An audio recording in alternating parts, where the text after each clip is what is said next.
Good morning students. ਆਸ ਕਰਦੇ ਹਾਂ ਕਿ ਤੁਸੀਂ ਘਰ ਵਿੱਚ ਰਹਿ ਕੇ ਆਪਣੀ ਪੜ੍ਹਾਈ ਵਧੀਆ ਤਰੀਕੇ ਨਾਲ ਕਰ ਰਹੇ ਹੋਵੋਗੇ। ਪੰਜਾਬ ਅਚੀਵਮੈਂਟ ਸਰਵੇ ਦੀ ਤਿਆਰੀ ਲਈ ਡਿਪਾਰਟਮੈਂਟ ਵੱਲੋਂ ਰੋਜ਼ ਤੁਹਾਡੇ ਲਈ ਪ੍ਰੈਕਟਿਸ ਸ਼ੀਟਸ ਭੇਜੀਆਂ ਜਾ ਰਹੀਆਂ ਆ। ਉਹ ਪ੍ਰੈਕਟਿਸ ਸ਼ੀਟਸ ਵੀ ਤੁਸੀਂ ਰੋਜ਼ ਹੀ ਸੋਲਵ ਕਰਿਆ ਕਰਨੀਆਂ ਆ ਅਤੇ ਤੁਹਾਡੀ ਮਦਦ ਲਈ ਇਹ ਵੀਡੀਓ ਅਸੀਂ ਲੈ ਕੇ ਆ ਰਹੇ ਹਾਂ। ਅੱਜ ਅਸੀਂ ਪ੍ਰੈਕਟਿਸ ਸ਼ੀਟ 20 ਨੂੰ ਸੋਲਵ ਕਰਨ ਦੇ ਬਾਰੇ ਇਹ ਵੀਡੀਓ ਬਣਾਈ ਆ। ਆਓ ਫਿਰ ਅਸੀਂ ਪ੍ਰੈਕਟਿਸ ਸ਼ੀਟ ਸ਼ੁਰੂ ਕਰਦੇ ਹਾਂ।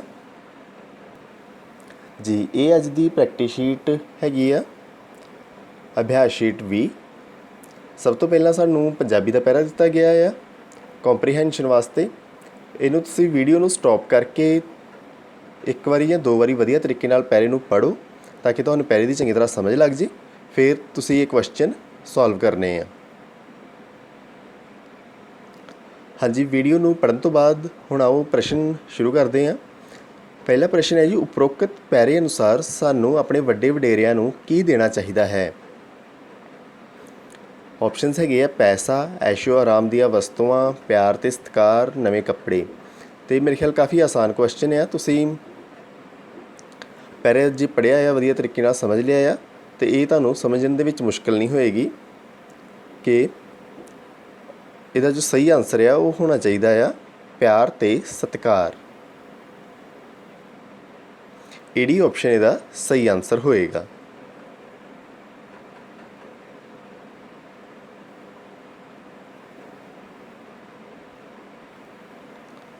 ਜੀ, ਅਗਲਾ ਪ੍ਰਸ਼ਨ ਦੇਖਦੇ ਹਾਂ। ਦੂਸਰਾ ਪ੍ਰਸ਼ਨ ਹੈ, ਨੌਜਵਾਨਾਂ ਦੀ ਸ਼ਕਤੀ ਨੂੰ ਸਹੀ ਸੇਧ ਕੌਣ ਪ੍ਰਦਾਨ ਕਰਦਾ ਹੈ। ਆਪਸ਼ਨਸ ਸਰਕਾਰ, ਪੈਸਾ, ਕੰਪਨੀਆਂ, ਬਜ਼ੁਰਗ ਅਤੇ ਵੱਡੇ ਵਡੇਰੇ। ਅਤੇ ਪਹਿਲੇ ਦੇ ਵਿੱਚ ਅਸੀਂ ਪੜ੍ਹਿਆ ਆ ਕਿ ਵੱਡੇ ਵਡੇਰੇ ਨੌਜਵਾਨਾਂ ਦੀ ਸ਼ਕਤੀ ਨੂੰ ਸਹੀ ਸੇਧ ਪ੍ਰਦਾਨ ਕਰਦੇ ਆ। ਤੀਸਰਾ ਪ੍ਰਸ਼ਨ ਹੈ, ਅਲੱਗ ਸ਼ਬਦ ਚੁਣੋ। ਆਪਸ਼ਨਸ ਦੇ ਵਿੱਚ ਸਾਡੇ ਕੋਲ ਆ ਬਜ਼ੁਰਗ, ਨੌਜਵਾਨ, ਬੱਚਾ, ਪੈਸਾ। ਅਤੇ ਤੁਸੀਂ ਦੇਖੋਗੇ ਜੋ ਪਹਿਲੀਆਂ ਤਿੰਨ ਆਪਸ਼ਨਸ ਆ ਉਹ ਸਾਡੀ ਉਮਰ ਦੇ ਅਲੱਗ-ਅਲੱਗ ਪੜਾਅ ਆ। ਜਿਸ ਤਰ੍ਹਾਂ ਕਿ ਸਭ ਤੋਂ ਪਹਿਲਾਂ ਬੱਚਾ ਹੁੰਦੇ ਆ ਇਨਸਾਨ, ਫਿਰ ਨੌਜਵਾਨ ਹੁੰਦਾ ਹੈ ਔਰ ਫਿਰ ਬਜ਼ੁਰਗ ਹੋ ਜਾਂਦਾ ਆ। ਪਰ ਜੋ ਚੌਥਾ ਆਪਸ਼ਨ ਆ ਉਹ ਬਿਲਕੁਲ ਹੀ ਇਹਨਾਂ ਦੇ ਨਾਲ ਮੇਲ ਨਹੀਂ ਖਾਂਦਾ। ਇਸ ਤਰ੍ਹਾਂ ਸਹੀ ਆਨਸਰ ਸੱਸਾ ਆਪਸ਼ਨ ਸਾਡਾ ਹੋਏਗਾ। ਅਲੱਗ ਅਸੀਂ ਚੁਣਨਾ ਸੀ, ਉਹ ਸੱਸਾ ਆਪਸ਼ਨ ਹੋਏਗਾ ਪੈਸਾ। ਅਗਲਾ ਪ੍ਰਸ਼ਨ ਦੇਖਦੇ ਹਾਂ। ਸਾਡੇ ਦੇਸ਼ ਦਾ ਪਿਛੋਕੜ ਆਪਣੇ ਵੱਡਿਆਂ ਦਾ ਮਾਣ ਸਤਿਕਾਰ ਕਰਕੇ ਅਤੇ ਉਹਨਾਂ ਦੇ ਤਜਰਬੇ ਤੋਂ ਸਿੱਖ ਕੇ ਅੱਗੇ ਵਧਣ ਦਾ ਸੁਨਹਿਰੀ ਇਤਿਹਾਸ ਰੱਖਦਾ ਹੈ। ਇਸ ਵਾਕ ਵਿੱਚ ਸੁਨਹਿਰੀ ਸ਼ਬਦ ਤੋਂ ਕੀ ਭਾਵ ਹੈ। ਸੁਨਹਿਰੀ ਤੋਂ ਵੈਸੇ ਤਾਂ ਹੁੰਦਾ ਹੈ ਵੀ ਜੋ ਗੋਲਡਨ ਕਲਰ ਹੁੰਦਾ ਉਹਦੇ ਵਾਸਤੇ ਵਰਤਿਆ ਜਾਂਦਾ ਹੈ, ਪਰ ਜਦੋਂ ਸਮੇਂ ਦੇ ਵਾਸਤੇ ਇਹ ਵਰਤਿਆ ਜਾਵੇ ਸ਼ਬਦ ਸੁਨਹਿਰੀ ਤਾਂ ਉਹਦਾ ਮਤਲਬ ਹੁੰਦਾ ਆ ਬਹੁਤ ਚੰਗਾ ਸਮਾਂ। ਊੜਾ ਆਪਸ਼ਨ ਸਾਡਾ ਇਹਦਾ ਸਹੀ ਆਨਸਰ ਹੋਏਗਾ, ਬਹੁਤ ਚੰਗਾ ਸਮਾਂ। ਨੈਕਸਟ ਕੁਐਸਚਨ ਦੇਖਦੇ ਹਾਂ। ਉਪਰੋਕਤ ਪੈਰੇ ਤੋਂ ਸਾਨੂੰ ਕੀ ਸਿੱਖਿਆ ਮਿਲਦੀ ਹੈ। ਆਪਸ਼ਨਸ ਸਾਡੇ ਕੋਲ ਹੈਗੀਆਂ, ਸਾਨੂੰ ਵੱਡੇ ਵਡੇਰਿਆਂ ਦਾ ਸਨਮਾਨ ਕਰਨਾ ਚਾਹੀਦਾ ਹੈ। ਐਡਾ ਆਪਸ਼ਨ ਹੈ, ਸਾਨੂੰ ਵੱਡੇ ਵਡੇਰਿਆਂ ਦਾ ਸਨਮਾਨ ਨਹੀਂ ਕਰਨਾ ਚਾਹੀਦਾ ਹੈ।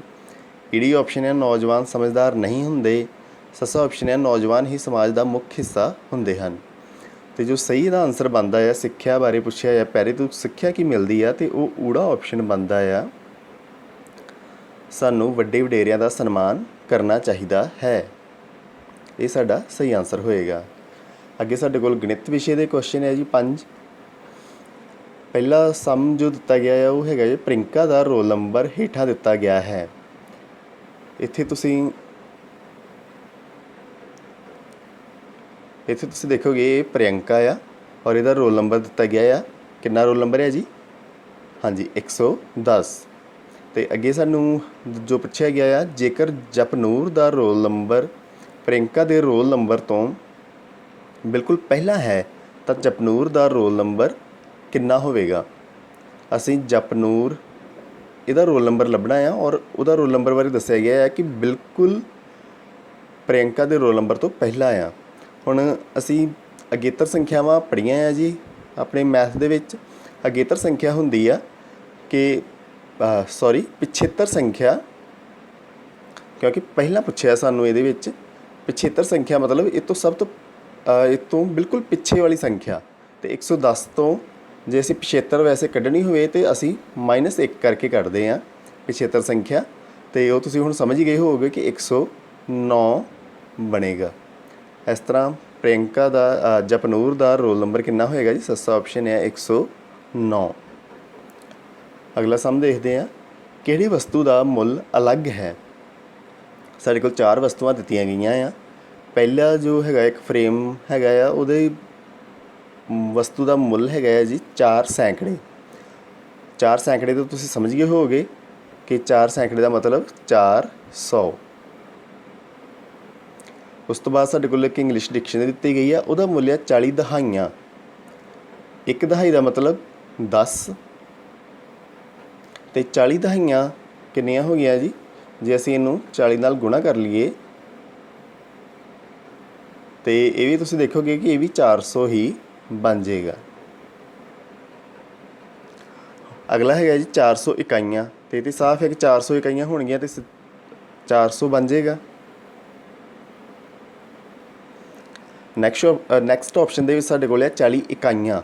40 ਇਕਾਈਆਂ ਸਿਰਫ 40 ਹੀ ਬਣੇਗਾ। ਅਤੇ ਸਾਨੂੰ ਕੁਐਸਚਨ ਦੇ ਵਿੱਚ ਪੁੱਛਿਆ ਗਿਆ ਕਿਹੜੀ ਵਸਤੂ ਦਾ ਮੁੱਲ ਅਲੱਗ ਹੈ, ਅਤੇ ਅਲੱਗ ਤੁਸੀਂ ਹੁਣ ਸਮਝ ਗਏ ਹੋਗੇ ਕਿ 3 ਆਪਸ਼ਨਸ ਦੇ ਵਿੱਚ 400 ਹੀ ਮੁੱਲ ਬਣਨ ਡਿਆ ਆ। ਪਰ ਜੋ ਸੱਸਾ ਆਪਸ਼ਨ ਆ ਉਹਦੇ ਵਿੱਚ ਜੋ ਮੁੱਲ ਆ ਉਹ ਸਿਰਫ 40 ਰੁਪਏ ਆ। ਇਸ ਤਰ੍ਹਾਂ ਇਹ ਸਾਡਾ ਆਨਸਰ ਹੋਏਗਾ।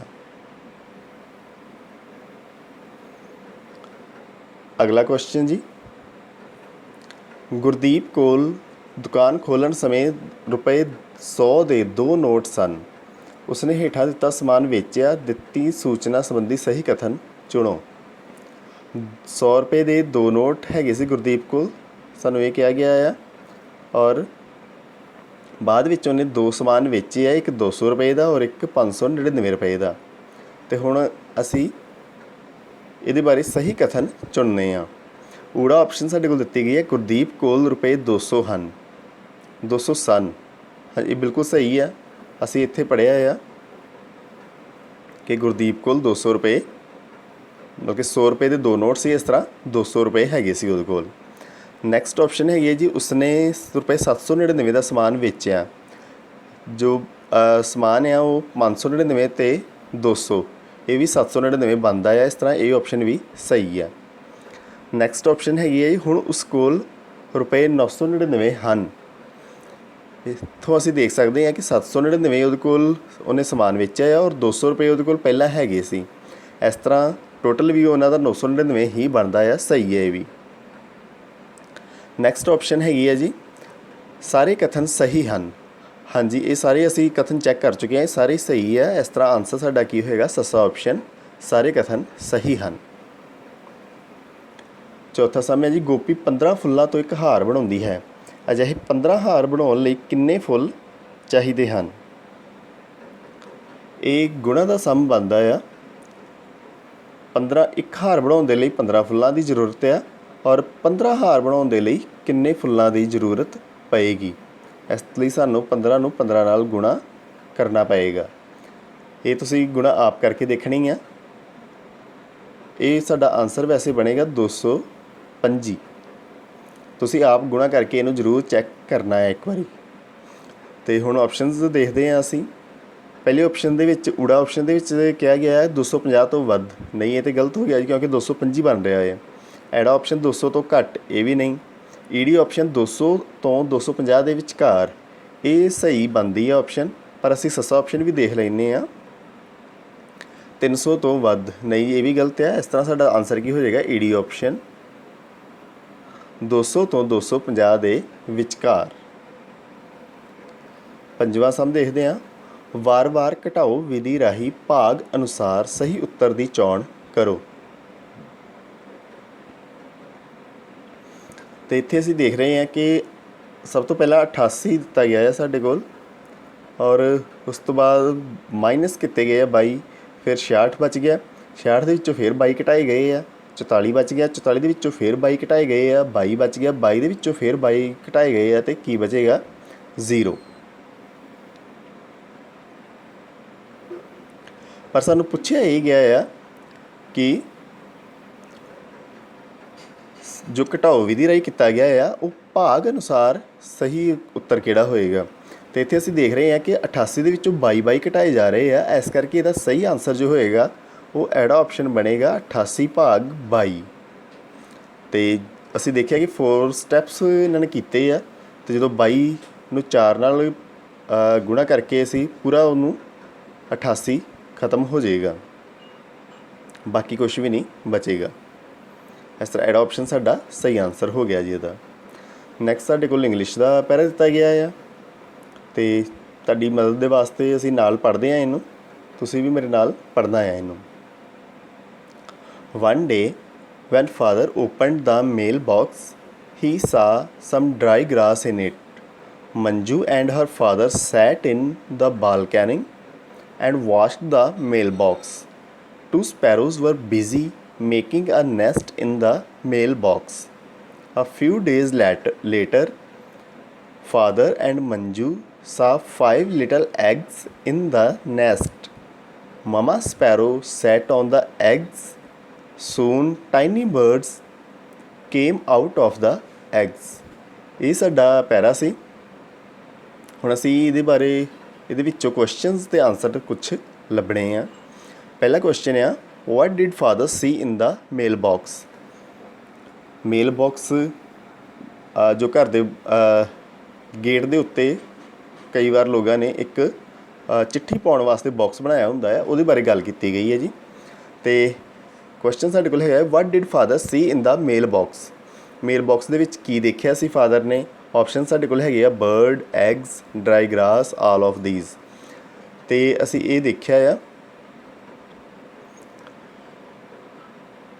ਕਿ ਜੋ ਮੇਲ ਬਾਕਸ ਦੇ ਵਿੱਚ ਇਹ ਸਾਰੀਆਂ ਹੀ ਚੀਜ਼ਾਂ ਹੈਗੀਆਂ ਸੀ। ਸਭ ਤੋਂ ਪਹਿਲਾਂ ਉਹਨਾਂ ਨੇ ਡਰਾਈ ਗਰਾਸ ਦੇਖਿਆ ਸੀ, ਫਿਰ ਬਰਡ ਦੇਖੇ ਸੀ, ਔਰ ਫਿਰ ਉਹਨਾਂ ਨੇ ਬਰਡਸ ਨੇ ਐਗ ਦਿੱਤੇ ਸੀ। ਇਸ ਤਰ੍ਹਾਂ ਸਾਡਾ ਸਹੀ ਆਨਸਰ ਕੀ ਹੋਏਗਾ ਇਹਦਾ, ਡੀ ਆਪਸ਼ਨ ਹੋਏਗਾ, ਆਲ ਆਫ ਦੀਜ਼। ਇਹ ਸਾਰੀਆਂ ਚੀਜ਼ਾਂ ਦੇਖੀਆਂ ਸੀ। ਨੈਕਸਟ ਕੁਐਸਚਨ ਆ, Manju and her father sat in the. Manju ਅਤੇ ਉਹਦੇ ਪਿਤਾ ਜੀ ਕਿੱਥੇ ਬੈਠੇ ਸੀ। ਅਤੇ ਅਸੀਂ ਇੱਥੇ ਅਸੀਂ ਪੜ੍ਹਿਆ ਆ ਕਿ Manju and her father sat in the balcony, ਅਤੇ ਸਾਡਾ ਆਨਸਰ ਕੀ ਹੋਏਗਾ, ਸੀ ਆਪਸ਼ਨ, ਬਾਲਕਨੀ। ਤੀਸਰਾ ਕੁਐਸਚਨ ਹੈ, choose the correct statement. Correct statement ਅਸੀਂ ਚੁਣਨੀ ਆ। ए ऑप्शन है, Manju saw 5 little eggs। B option है, Manju saw 5 little egg। C option है, मंजू see 5 little eggs। तो डी ऑप्शन है, मंजू saw 5 little eggs। तो ये वैसे सेंटेंस बिल्कुल सेम पैरे दे विच्चों ही चुक्या गया है। तो इत्थे तुसीं ये देखोगे, father and Manju saw 5 little eggs। इस तरह साड़ा सही आंसर की बनेगा जी, A option, Manju saw 5 little eggs। Next question देखते हैं, choose the incorrect option for noun. असी इन्हां दे विच्चों वो वर्ड चुनना है जो कि नाउन नहीं हैगा। तुसीं खुद भी कोशिश करो। जिद्दां ऑप्शन हैगियां साडे कोल ग्रास, ये भी नाउन वर्ड हैगा जी, घाह दे बारे ਵਰਤਿਆ ਜਾਂਦਾ, ਘਾਹ ਦੇ ਲਈ ਵਰਤਿਆ ਜਾਂਦਾ ਇੰਗਲਿਸ਼ ਦੇ ਵਿੱਚ। ਬੀ ਆਪਸ਼ਨ ਹੈ ਸਪੈਰੋ, ਇਹ ਵੀ ਨਾਉਨ ਆ। ਸੀ ਆਪਸ਼ਨ ਫਾਦਰ, ਇਹ ਵੀ ਨਾਉਨ ਆ। ਡੀ ਆਪਸ਼ਨ ਲਿਟਲ, ਇਹ ਸਾਡਾ ਨਾਉਨ ਨਹੀਂ ਆ, ਇਹ ਐਡਜੈਕਟਿਵ ਵਰਡ ਆ, ਵਿਸ਼ੇਸ਼ਤਾ ਦੱਸਦਾ ਆ, ਇਸ ਕਰਕੇ ਇਹ ਨਾਉਨ ਨਹੀਂ ਆ। ਪੰਜਵਾਂ ਕੁਐਸਚਨ ਦੇਖਦੇ ਹਾਂ, ਚੂਜ਼ ਦਾ ਵਰਬ। ਵਰਬ ਚੁਣਨੀ ਆ ਅਸੀਂ ਇਹਨਾਂ ਵਰਡਸ ਦੇ ਵਿੱਚੋਂ। ਆਪਸ਼ਨ ਸਾਡੇ ਕੋਲ ਆ, ਸਮ, ਬਿਜ਼ੀ, ਸੂਨ, ਕਮ। ਅਤੇ ਵਰਬ ਇਹਦੇ ਵਿੱਚ ਡੀ ਆਪਸ਼ਨ ਸਾਡਾ ਸਹੀ ਆਨਸਰ ਹੋਏਗਾ, ਕਮ। ਕਮ ਦਾ ਮਤਲਬ ਹੁੰਦਾ ਹੈ ਆਉਣਾ। ਇਸ ਤਰ੍ਹਾਂ ਇਹ ਸਾਡਾ, ਅਤੇ ਇਹਦੀ ਵਰਬ ਜੋ ਅੱਗੇ ਬਣਦੀਆਂ ਆ, ਪਾਸਟ ਅਤੇ ਪਾਸਟ ਪਾਰਟੀਸਪਲ, ਉਹ ਕੇਮ ਅਤੇ ਕਮ ਬਣਦੀਆਂ ਆ। ਇਹ ਵਰਬ ਵਰਡ ਹੈਗਾ ਆ।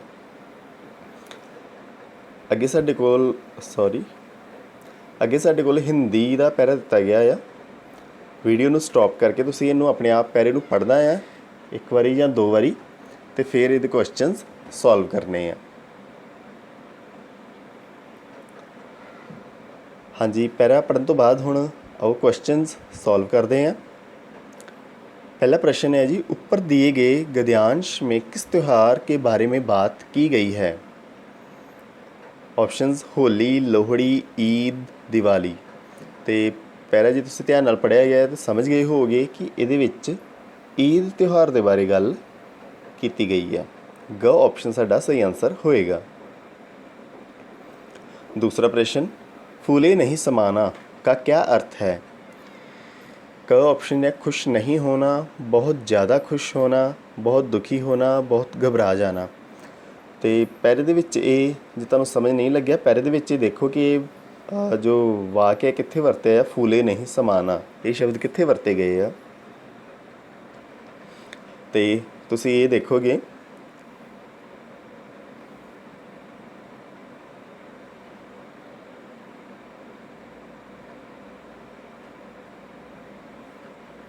पैरे दे विच असल दे विच इत्थे वरत्या गया है, उसका मन फूले नहीं समा रहा था।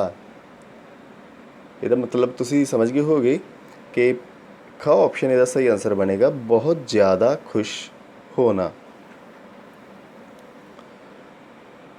प्रश्न तीसरा, जैसे रात का विलोम दिन, वैसे ही खुशी का विलोम, असी विपरीत शब्द विलोम शब्द हिंदी च कहते हैं उन्होंने, ਉਹ ਲੱਭਣਾ ਹੈ ਜੀ। ਰਾਤ ਦਾ ਹੁੰਦਾ ਆ ਦਿਨ ਅਤੇ ਖੁਸ਼ੀ ਦਾ ਅਸੀਂ ਲੱਭਣਾ ਆ।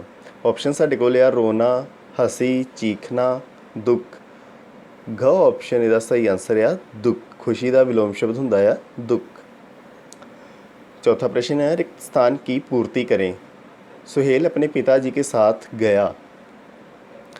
तो पहले ਦੇ ਵਿੱਚ ਤੁਸੀਂ ਪੜ੍ਹਿਆ ਆ ਕਿ ਸੁਹੇਲ ਆਪਣੇ ਪਿਤਾ ਜੀ ਦੇ ਨਾਲ ਈਦਗਾਹ ਗਿਆ ਸੀ। ਇੱਥੇ ਅਸੀਂ ਦੇਖਿਆ ਆ ਕਿ ਉਹ ਈਦਗਾਹ ਗਏ ਸੀ। ਤੇ ਸਾਡਾ ਸਹੀ ਆਨਸਰ ਕੀ ਹੋਏਗਾ? ਗ ऑप्शन ईदगाह। नेक्स्ट क्वेश्चन देखते हैं, अगर दुकान का दुकानें हैं तो मिठाई का क्या होगा? जी ऑप्शनस है सिर्फ ये सही स्पैलिंग असी चुनने आ, तो जो सही दा आंसर बनेगा वो होएगा साडा ग ऑप्शन मिठाइयाँ। छोटी ई दी मात्रा वरती जाएगी ये। नैक्सट वातावरण के साडे कोल क्वेश्चनस है। पहला क्वेश्चन है, गलत वेरवा किहड़ा है? ऑप्शनस प्याज, आलू, अदरक। ये तीन चीज़ां तड़ा हुंदियां आ ते ये सही है जी बिल्कुल। ये चीज़ां तड़ा हुंदियां आ पेड़ दा। दूसरा ऑप्शन है गाजर, मूली, शलगम, जड़। ये भी सही है जी। गाजर, मूली ते शलगम ये जड़ हुंदियां आ पौधे दियां। तीसरा ऑप्शन है पुदीना, धनिया, मेथी, पत्ते। ये भी सही ऑप्शन है जी। ये पत्ते ही हुंदे आ जो असी वरतदे हैं अपने खाने दे विच।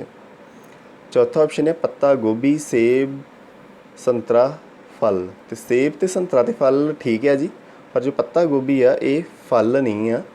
इस करके इहदा जो सही आंसर होएगा, गलत वेरवा चुनना सी असी, वो चौथा ऑप्शन ही होएगा।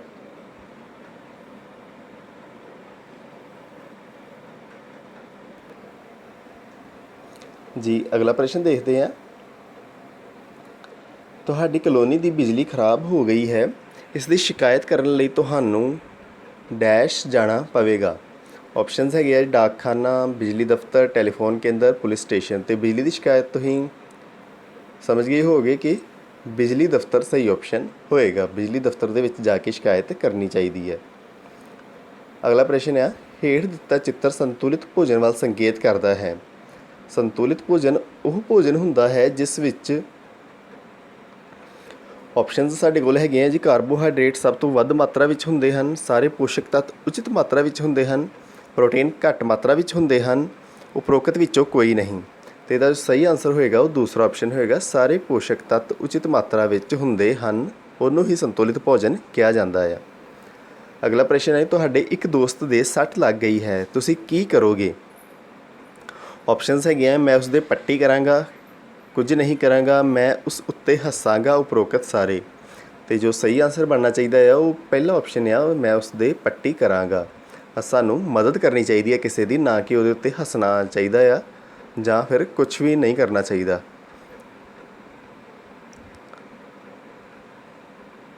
ਅਤੇ ਇਹਦਾ ਸਹੀ ਆਨਸਰ ਹੋਏਗਾ ਮੈਂ ਉਸਦੀ ਪੱਟੀ ਕਰਾਂਗਾ। ਅਗਲਾ ਪ੍ਰਸ਼ਨ ਹੈ ਜੀ, ਜਲੀ ਜੀਵ ਸ਼ਬਦ ਉਹਨਾਂ ਜੀਵਾਂ ਵਾਸਤੇ ਵਰਤਿਆ ਜਾਂਦਾ ਹੈ ਜੋ ਪਾਣੀ ਵਿੱਚ ਰਹਿੰਦੇ ਹਨ ਅਤੇ ਤੈਰਦੇ ਹਨ, ਤਾਂ ਪੰਛੀ ਕਿਹੜੇ ਜੀਵ ਹਨ?